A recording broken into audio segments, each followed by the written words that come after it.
Bonjour, la base FECODI internationale, Titine Julien de Kinshasa. Notre émission FECODI d'aujourd'hui, on a beaucoup de thèmes, on va en parler. Mais avant tout, nous allons passer d'abord le message. Vous les bêtes de Kinshasa, Nabutu, il y a vendredi, na samedi, il y a le samedi, il y a eu mort d'homme, Koufi, des dégâts matériels, Banzela et Boukani, Bachuama et Boukani, Nzela Mai, et endommagé, champ de tir endommagé. Vraiment, il y a beaucoup des quartiers na Kinshasa, ils ont affecté Nambula Oyalelo. Donc, aussi, le gouvernement provincial, gouvernement national, central, bah, mais quoi assister Bandekouana, parce qu'il y a mort d'homme, boule bêtis, plutôt, si n'a pas papa, n'a pas maman belé, Olanda, kako fait là-bas quartier. Après aéroport Njili, il y a aussi la ville là-bas. Il y a aussi la ville là-bas. La place, la commune, les blocs, la commune à Kala. Net, Dilandos, qu'on a, pendant que tu as niveau, mais tu vois, c'est comme maï 1 mètre. Dilandos. Commune à Kinshasa, Lingwala, Barumu, Zandu, il n'y a pas moyen qu'on compte Zigida, mais c'est au le colo, et ça, t'es côté, mais quel est le n'en parlons même pas. Des bonhommes, Kabassele, toujours Kabassele. Vraiment, tu me poses précaution pour nous sauver, Milimo, il y a bateau côté Kuna. Nous allons parler de la Lina Foot Coupe du Congo, FECOFA, RDC, parmi les 5 meilleures nations en termes de performance dans l'édition année 2024-2025. Et on va parler du transfert de notre joueur et le renfort, probable renfort pour l'équipe nationale, parce que les gens parlent trop de renforts, des renforts. Mais qui mérite de venir à l'équipe nationale? Merci vraiment. Côté Kuna Eloge Kupanda Makombo, na Mbote, Papa Florent Mboma depuis Canada. Également, na Mbote, Galvino, na Boseniote, Maman Nouchka, Baka na Mbote. Pourquoi pas notre femme Christina Ndiba, Yajoska Sereka, depuis les États-Unis, l'INA Foot Championnat National. On va pas ça programme match ni classement. On va parler bref qui niveau il y a corruption et comme l'INA Foot ça saute aux yeux. On a des images, des vidéos des vidéos où il y a des dirigeants, il y a des clubs, ba kabola mbongo pour na céder match ba pola. On a des vidéos où il y a des entraîneurs, na ba soigneurs bazo soana bakaboli mbongo bien te. On a des vidéos où entraîneur bazo silika parce que ayaki na bana ba beta ba comme na stade ba dirigeant club bazo mbongo ba pesi mo d'autre bo pola. On a des images où on a un match où ba tikeli muninga. C'est pas ce que nous voulons. C'est pas important. Il y a Robert Sarabiso Ligue 1, Ligue 2 qui dans ba playoff, na ba 12 équipes, pendant qu'il y a 12 équipes, il y a 3 ou 4 seulement basées dans l'ambition. Il y a Robert Coupe d'Afrique et les restes sont venus là pour vendre des places. Baboma harmonie et l'esprit à championnat.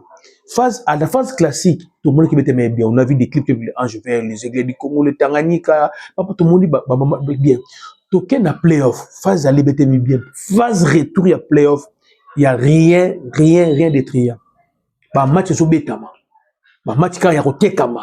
Bah match Rotekama. Toujours dans la Kinshasa, toujours dans le Lubumbashi, toujours mon. Auparavant, on pensait qu'ils allaient le foot au Salamabé. On pensait également dans l'arbitre. Mais ce qu'on a vu 2 semaines de tous les cas, on a Kinshasa, puis dans le Lubumbashi, on a compris les vrais. Il y a aussi les problèmes de dirigeants des clubs qui sont en train de torpiller les efforts que nous faisons pour que nous ce football comme le niveau du Colo. Et après, ils vont venir réclamer que non, on va jouer le côté.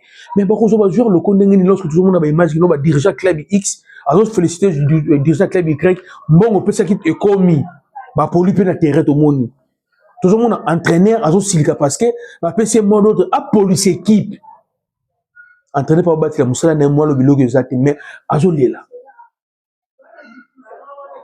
C'est comme si on a biloko bon tol beloko ni ba image tout monde na lina futa za nango fait ko faza nango mais ba sanctionner l'équipe on a n'est-ce pas ils punissable la corruption dans football mais lorsqu'il y a des images de preuves que dirigeants oh ya club boyo c'est là parce que ba zuki mbongo ba pola ba tourner ba matongi ba lingola ba bane ba mena masanga des images na ça la conférence ya fait ko fa il y a Stade des Martyrs qui est entraîneur ba biso to ça ni tu zo na biso mbongo to ça ni.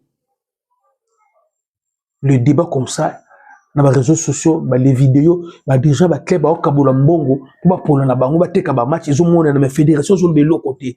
Il faut sur le côté. Ça nous fait beaucoup de mal. Ça sert à rien, même sur la play, il faut 12 clubs. Ça sert à rien. Et il faut qu'on le foot, on les va sanctionner, saisir l'opportunité, on sanctionner les dirigeants, on va jouer à Rwanda.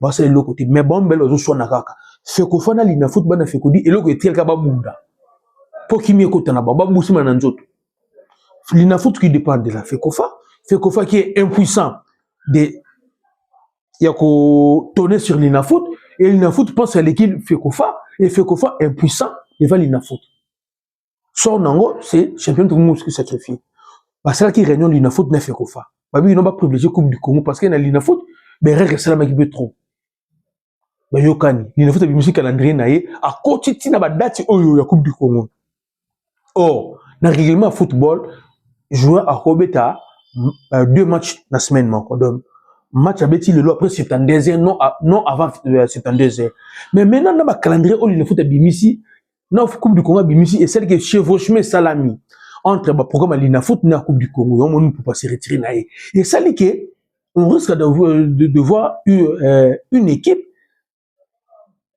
azalala 3 matchs la semaine de lundi à dimanche peut-être 3 matchs. Or c'est faisable. Lorsque nous regardons que nos joueurs ne sont pas des professionnels et nos clubs ne sont pas des clubs professionnels, nos joueurs ne sont pas disciplinés et ne sont pas bien encadrés. Par exemple, et l'autre côté, on a peur, je vais couper l'option de terrain.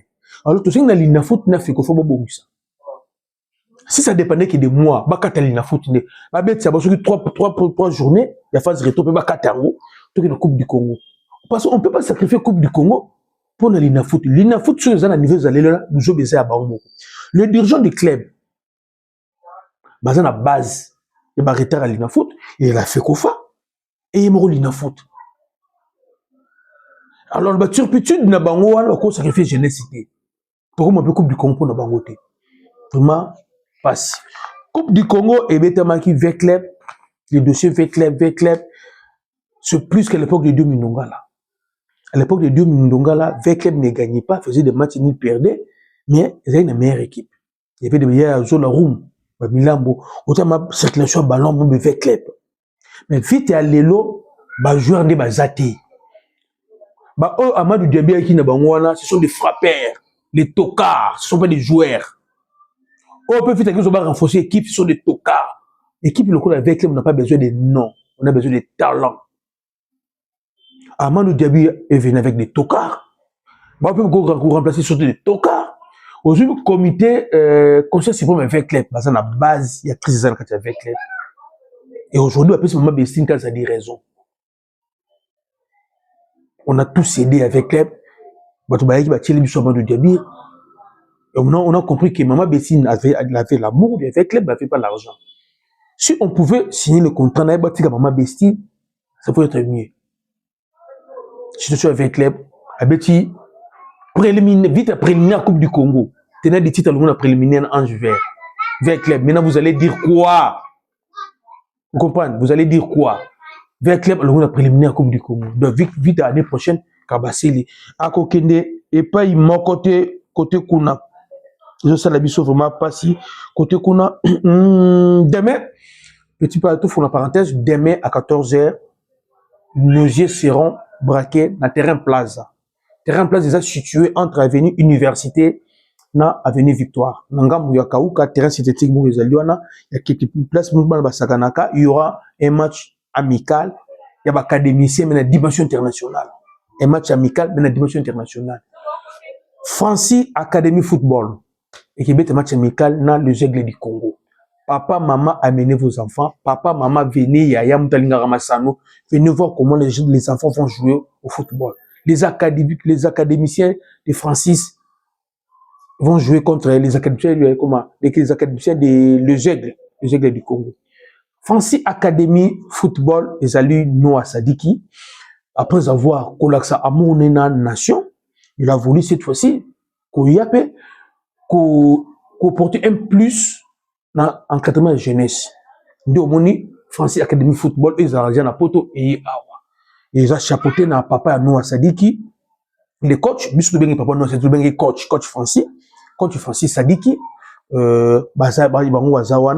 donc Noah Sadiki n'a pas avec Mboka, il a initié Francis Football Academy ici à Kinshasa et ils allaient présidé par le coach Francis Sadiki. Donc Demain, dimanche 14h, terrain plaza, amenez vos enfants. Si vous avez un bête à balé, azala na aja solo, bouyana bana, prix et zana cherté, bouyana bana, lobby avant match, c'est genre aux alawana, nous sommes tout aux alawana, pour enregistrer bana, bonjour programme à bana, et les enfants, ou bah quoi adhérer, bah zalakana droit, il y a équipement. D'ici là, je pense, le coach Francis, il va être avec nous à Kinshasa, dans le matériel, nous sous bakisa, pour, bon, nous rendre salama. Donc, demain à 14h, bana tu ya kauka matongi Kinshasa mobimba to ya mobondo na terrain plaza croisement des avenues Victoire et des avenues Victoire et Université na kwa na ngamba kauka na sima station wana bomona ngolo boya wana liboza komona kaka. Merci. Côté kuna on doit évoluer, on va parler de la FECOFA. FECOFA élection exatée cette année. Dans le bac, il y a 3 mois passés, il y a sabato, il y a vérité que l'élection est atteinte. L'élection est après Maroc. FECOFA Nabiso est dirigé par les amateurs. Ce sont des amateurs professionnels. Ce sont des professionnels dans l'amateurisme. Vous comprenez, nuance? Des amateurs professionnels et non des professionnels. Ce sont des amateurs, mais qui sont des professionnels dans l'amateurisme. Aujourd'hui, Constant Marie a eu des béquilles, il commence à parler, et Constant Marie a donné même les critères pour nous diriger fédération. Il faut aux autoritaire, aux la carnet d'adresse, après si les critères est belé, oh, Moutou Omar, Moutou Lokola Omar, il ne pouvait pas Koloba. Pendant que tu as la période encore nord. Mais Omar commence à parler parce que les gens qui sont là vont travailler bien. Et ben, on a fait il ne faut pas faire illusion entre les résultats que nous obtenons sur le terrain, la gestion quotidienne de la fédération. C'est que nous, les résultats du terrain n'ont rien à voir avec le quotidien de la fédération Nabiso. Quotidien de la fédération Nabiso, notre fédération est très mal gérée. Il y a des rancuniers qui sont à l'intérieur. Il y a des coopérants. Il y a des gens qui sont venus bailler qu'on s'accaparer. Il y a des gens de papa bana mama les bana non tout le monde a des miens payés dans la fédération. Mais cette fois-ci des miens payés dans la fédération. Bana makamaba les bana non tout le monde a été entraîneur de l'équipe nationale. A comme patron des patrons de la fédération. Mais cette fois-ci des serveurs comme des patrons. Les serveurs fait tout à consulter la fédération. Après ça a kabango. Bah, qu'on rappelle que nous avons été, bon, Robert match sili, bah, réunion technique, bah, ça l'a raté. Ils ont perçu, tout le monde, oh, les chef de l'État. C'est pas le chef de l'État qui gère la fédération. La FECOFA, c'est pas une institution publique. C'est un asbel. FECOFA, c'est un monde handball. La fédération handball, ce sont des asbel. Ce ne sont pas des institutions publiques. Au fond, le chef de l'État, le chef de l'État s'implique à Capone Mbongo. Mais dans le quotidien, la fédération était la chef de l'État. Était les binomoko. Binomoko, on dit que le console liboso, bozo, ticket de cette réunion, surtout, heureusement, de ça. On parle horoscope, naïe, la fédération, na foot, na le parle et simbi, pas manaka na simbi.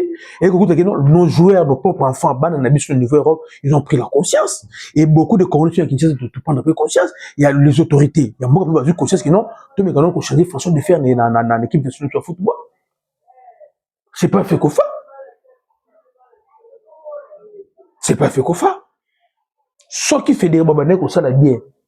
Mais Roger, tout a démissionné dans la poste et qui est ambassadeur. Mais on a démissionné. On a des gens qui amènent des projets dans une fédération. Mais la fédération, c'est un bon pourcentage. Quelqu'un qui vient dans un projet pour développer le football, on a un pourcentage. Vous ne savez pas que nous, on a balé, avant le Diambongo, il faut s'aimer. Et ça passe. Il y a une fédération. Bientôt là, en septembre, contrat na Imboz aussi là. Mais nous avons vu des choses. Moi, j'ai été toujours contre. Et pas d'accord que tu sois un contrat officiel na Imbo. Nazalaka d'accord, tu as dit Nazalaka. Mais il y a des gens qui m'ont dit que là, parmi les pays, non, parmi les pays, mais parmi les pays qui ont le contrat, na Imbo, il y a Imbo, Yemo, Kobo, peut se rappeler preuve. Ou pas, peut se rappeler document, belé. Mais on a vérifié. J'ai vu, ma nation ou ma fédération, Oyo, et là, Imbo, les activités Imbro ça la fédération mais biso après 3 ans tout quel comme activité montée Imbro organisée na Fekofa tout na RDC tout quel comme on a représentant mon côté officiel il y a Imbro à na RDC so Imbro yango ya biso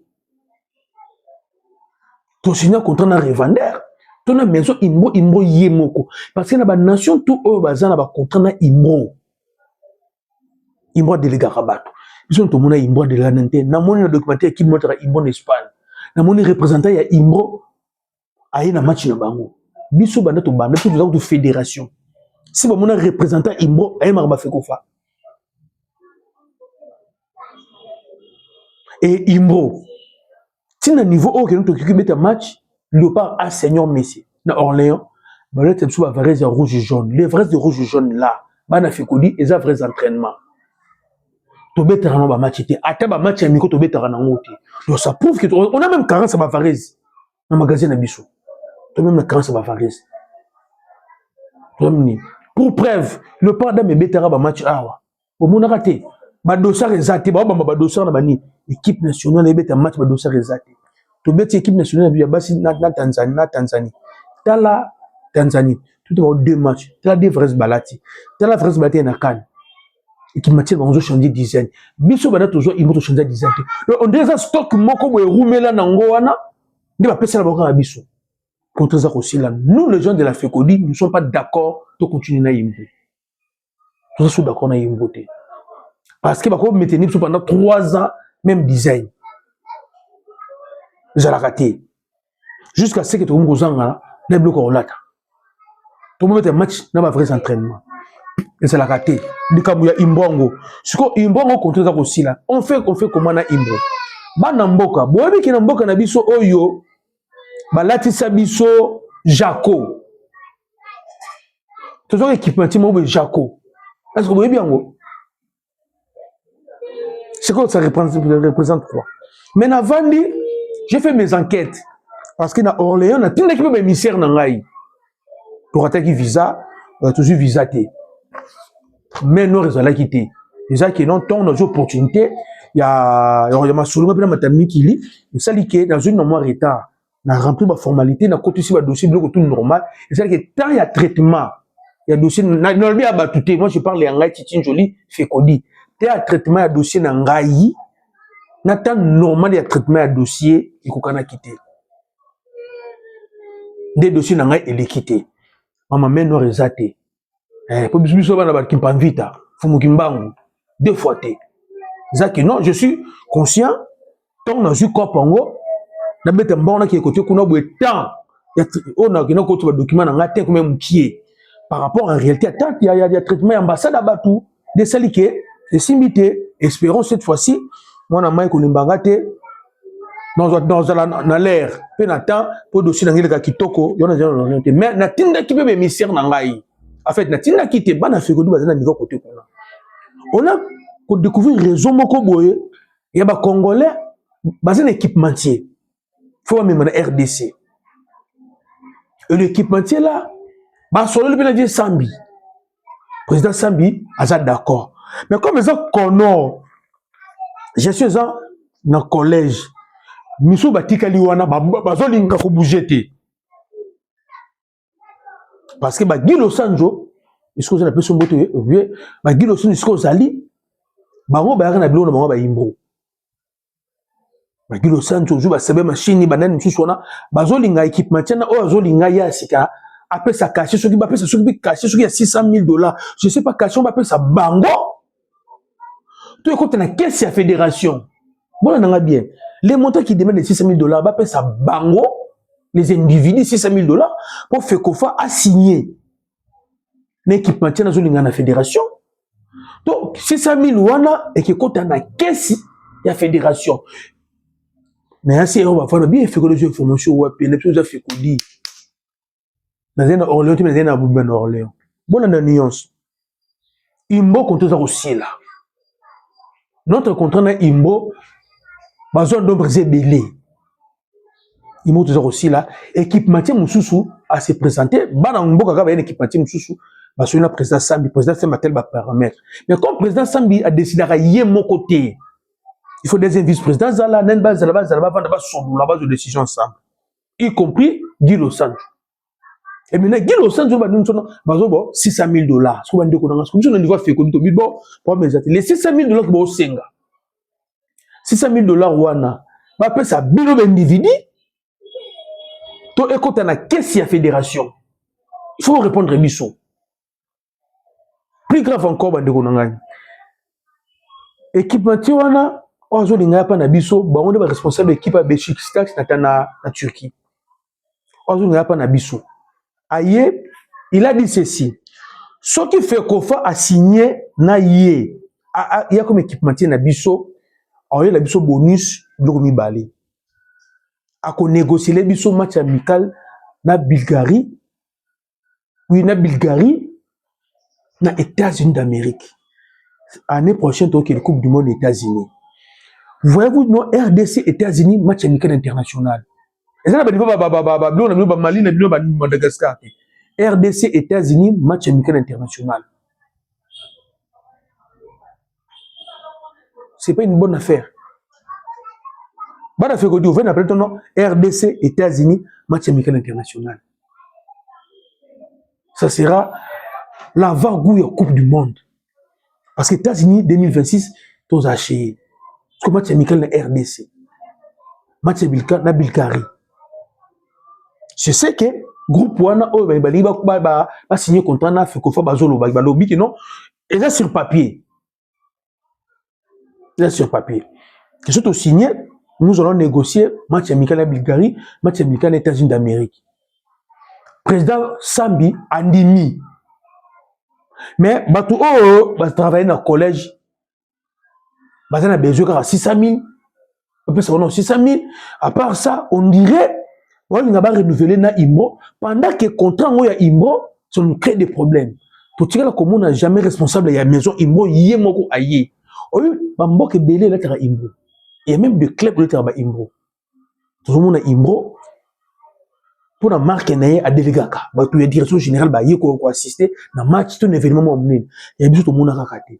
Surtout, si on a besoin de la fédération. Bolingi nini, bato kono, bolingi et loko nini, le football congolais. Quand on organise l'élection, bolingi organise l'élection. Entraîneur, boubanga entraîneur. Bolingi et loko nini. Papa, nous le Congo, on a besoin de football. Votre contrat na Imbro, tout le monde a loko mimi la bisoté. To monate to mo ko telenga na telenga luka ba match amiko ti na suko ba monzo biso lipa mateko fele omoni Thompson na on jabi tout so bi ba 17h vous comprenez et les migrer Cécile Thompson je lembi ba mère ba teki kaka mère les gars on jabi tout na benga ta bana Thompson no e benga to monga ngai ma tomate ma pilipili na boki la ba na kati comprendre ba kanga moi journée ba la kaka mère ko m'appeler ba 19h wana ala mi on papa bana ba le 21h ba to koma bongo tous a crédibilité en termes de match amicaux. Mais ce qu'on montre bien, c'est les États-Unis. Pour les États-Unis, il faut que la calendrier FIFA, date FIFA, ils ont quand. Peut-être ceux qui estiment qu'ils vont continuer sur la date FIFA, tu les États-Unis. Pour que la comment on peut quitter un Coupe du monde de club des États-Unis. Alors, les États-Unis, tout la Bulgarie, allez-y comprendre. Tout cinq na batu bazana fikufa. Bata konor. Toyebi qui verront aussi on va protéger bino pour quand il élection té. Toyebi qui si besoin no gwa miliki. Toyebi na biso ma communauté surtout wana. Pour moi nous privilégier ba faire qui ko gérer fédération. Toyebi. To sengi na biso na bino. To sengi na bino botika biso na Imbro na bino wana. To ko ndima Imbro na bino surtout monde ma que non, mon toti na direction générale ya Imbro. Et non un revendeur ya Imbro yawo. Pour la direction générale à Imbro, papa, tout le monde qui non, bah, on sait l'activité. Ah, ouais, tout aïe match à Léopard. Papa, moutou, tu poto, Imbro délégué moutou. Ah, tu poto, aïe, na Uganda. Activité à Imbro na Uganda, moutou, Imbro na poto, kuna, la direction générale Imbro aïe. Activité à Imbro na Mboka, mona, moni, absolument Africa, moutou, tu kuna aïe. Biso fait que bana, si bon, mon tam ta kombaka. Na direction générale à Imbro, ta kombaka, ta kombaka. Aïe, na fait koufa. Na lebi na te ba administrateur, ta kombaka, ko komba, ma na direction générale à Imbro. ayata na Fekofa. So content to la rana imbo, boy c'est biso za marque ndenge tina niveau to moza na ba vrais obete na bali. Vrais entraînement et on te beti no bali. Équipe nationale bana basi vrais ba numéro du mwaka, ba moto ba scotch. To kanga makaka na imbo kaka na imbongo. Papa to meka hier. Bolati sara biso Jaco awa. Donc tu le tera Jaco.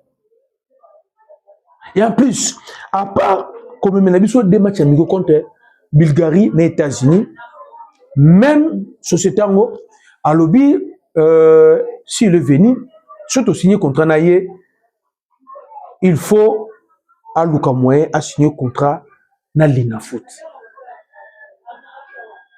Ok, il faut Luka Moyen à signer un contrat na Lina Foot. Hier, exactement que non, oh, Bob Makandale, la tête est à vérité. Hier, à Koya, na maison, il y a marque Naïwana. Barossa, la point de maison, point de vente, c'est bon, ah, on a Kinshasa. Donc, il y aura plus moyen qu'on a le Gavres à le pan, on a Louvre, on a carton, on a Ita gâté. On a qui pas basculer la victoire. Hier, pour ça, la maison, où il y a hier, à Kinshasa. Alors, cette équipe nationale, maison na ya oteka ba varese na ye kezala awa boutique ni kezala sur place à Kinshasa. Le son ko piraton ba kangi yo. Alors faut signer contrat na Lina Foot à celle ba calcul na ye de ba estimation na bango wana soki bo signer contrat inclusif oti nyo surtout bo pesi yango mutu azwa championnat na bino, ça veut dire faut qu'il y ait étape par étape. Nous sommes signé un contrat avec l'INAF, dans les boulouillés. Vous savez que vous avez un contrat avec l'ICOCAS. Lui, il peut venir avec non, à la Tarabalmitre et l'INAFoot. Bon, là, tu vas tenir na logo nae, balbitre. À la Tisaka, tout ballon, autour de là. Combien de sites au tabou? Chaque site a placé un ballon. A signé contrat pour notre arbitre na ba no ba memara ba bimana ba joueur na ba ballon a signé contrat wana tout à koko ya il coach chez nous déjà il coach lui il vient à signer contrat il y a visibilité à l'ouki ba matériel na ba chaîne na ye ou ba no diffuser chaîne de parler par parler il a ba intention malam. Donc ça prouve que quand on signe pas na Lina Foot on a l'hélico cash auto signer contrat mabé pour te passer Lina Foot union surtout na ba ballon et comment est Lina Foot vous comprenez allez-y comprendre donc bato fait kofa côté kuna to senga na bino bo fa lomi ko solola Gilo Sanjo yaya ngo va na solola pour ba solo ba bi yonde comme d'autant ma mingi Gilo Sanjo côté kuna soto lo bato to lobi. Notre équipe nationale RDC est placée parmi les 5 meilleures nations africaines de l'année 2022, de l'année 2024 à 2025 en termes de performance. Vous l'avez bien. Et ça classement FIFA. Dans le niveau CAF, nous sommes classés parmi les 5 meilleures nations en termes de performance pour la saison sportive 2024-2025. Et nous sommes de 5. Les 5 sont classés parmi nous sommes les 5e. Premier Ezali Maroc, 2024-2025, il a joué 10 matchs, 10 victoires. Deuxième Ezali Algérie, 10 matchs, 25 points. Ouais. 10 matchs, 25 points. Sénégal, a 10 matchs, 24 points. L'Afrique du Sud, 10 matchs, 24 points. RDC, 10 matchs, 24 points. Classe 5e peut-être par rapport au nombre de billes, on va classer Bissou Bongo.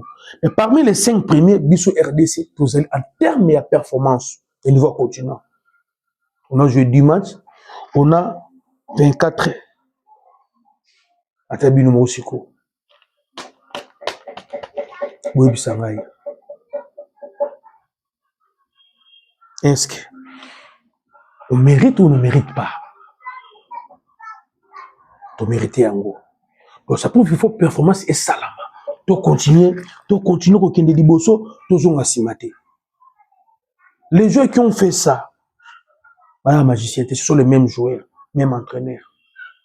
Aujourd'hui, on me parle de Roméo Lavia, opté pour le RDC. Il a 21 ans, joueur de Chelsea, Stani Idumbo, Espagne. il a 20 ans. Loïc Williams, c'est un Giacomoné. Romeo Lavia, Pampa, Stani, Idumbo, ils ont opté pour le RDC. Il y a la place, mon équipe nationale, il y a RDC. Moi, je ne parle pas de ma nation, mais équipe nationale, union sur tout le monde. Il y a la place pour les meilleurs. Et non pour les bons. Il y a la place pour les meilleurs. Mais sur les terrains,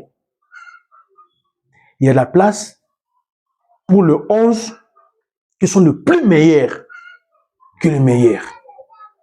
Ça veut dire quoi? Je vais m'expliquer. Tu es bon dans le club Nayo, on te prend, bataille, bon, bataille parmi les bons, on prend les meilleurs, on nous amène l'équipe nationale. Oui. Mais pendant qu'on matin dans le terrain, tu dois être plus meilleur. Tu dois être parmi les 11 ou les 15, ou les 15 ou les 16. Pour matin dans le terrain.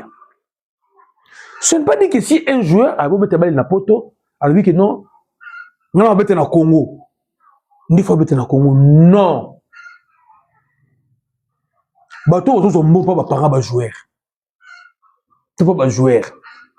Oh, ce sont nos joueurs, nos enfants, passer la performance dans le club.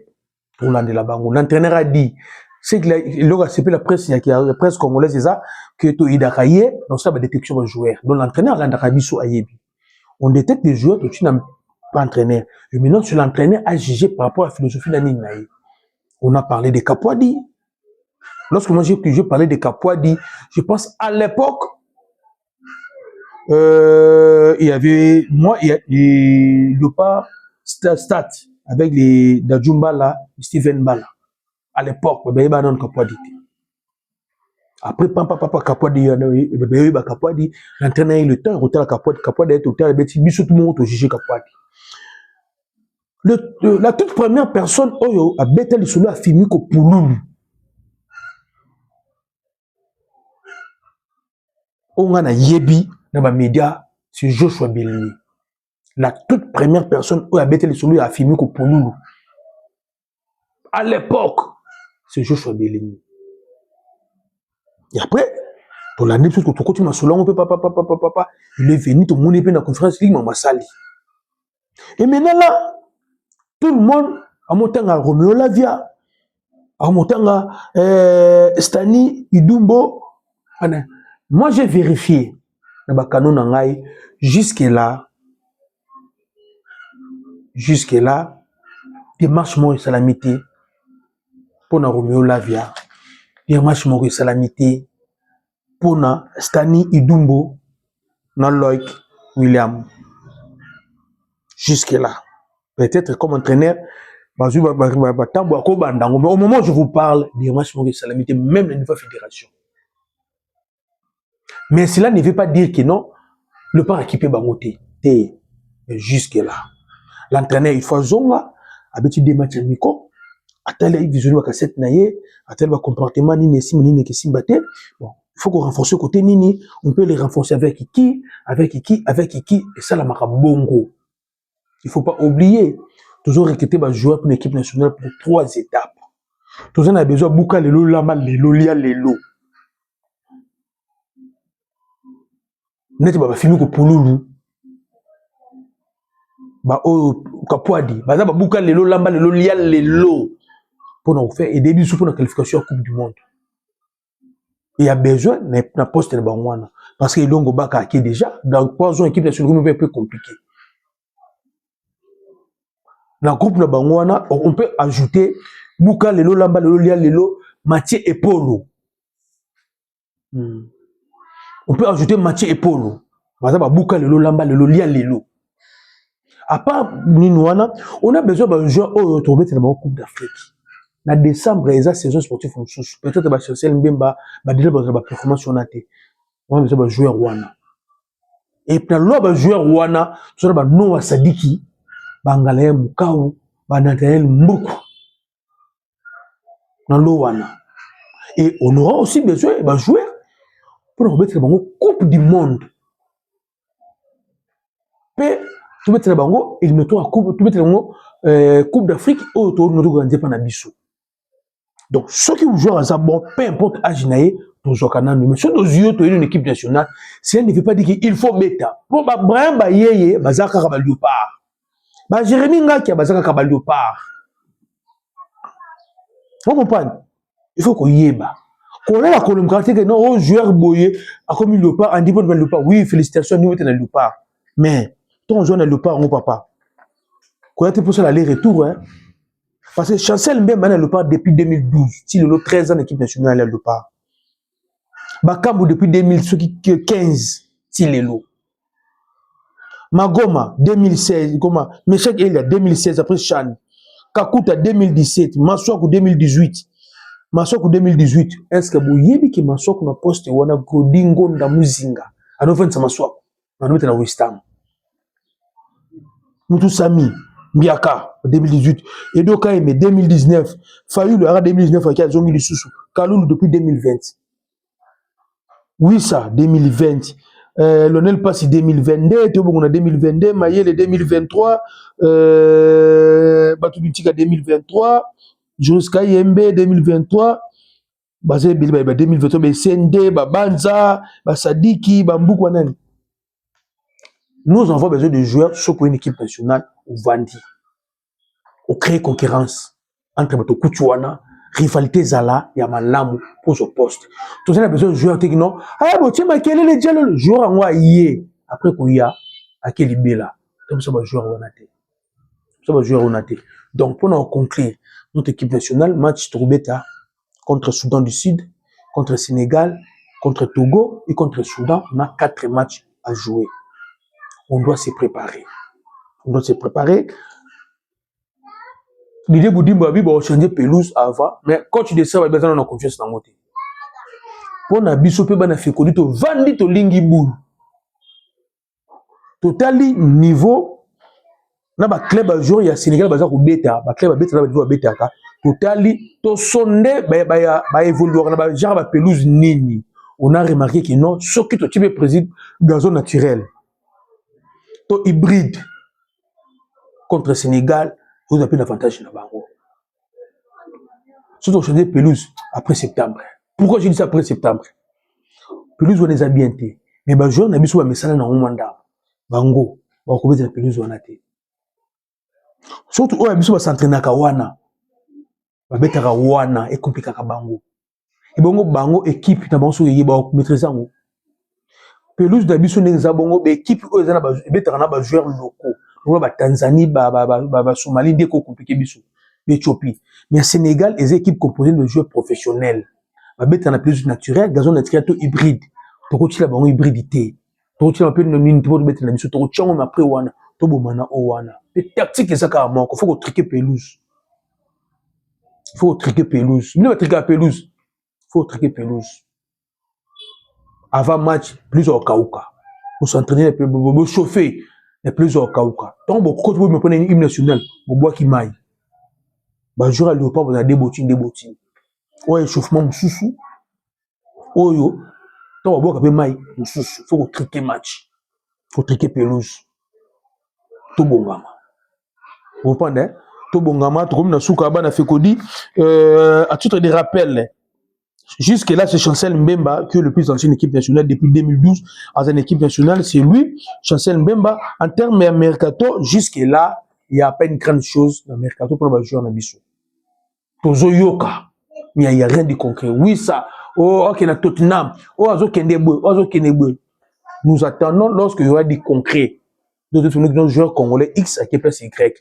Mais il y a aussi un souci, total malgré la performance de la joueur Nabiso, tout le monde a contrat ma casse saison yara raté tisiko.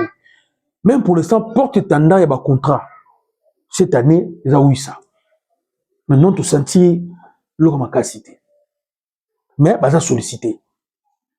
Bonne chance na bango surtout, bah na fait coding ndenge zalaka Yerosa Mezati. Concernant Romeo Lavia, Stani Indumbo, na Locke Williams, jusque là, na bakano oyangai, na moni démarche pour basaleli bango te. Mais j'ai appris que bango va nous mettre pour na Congo. Mais ba démarche basali ezate. Nga na Robert li solo ba basali ba démarche na bango jour na Robert ni abeta wa Bisaka parce que Bisaka na tana confirmation. kitolo na mutu X akenda na ndako papa bisaka bazo solola azobenga tozo solola nde na yebaka mais ya bango nde eza bongo jusque là dans entourage ya coach na beti masolo na bango te merci bana fekodi bye.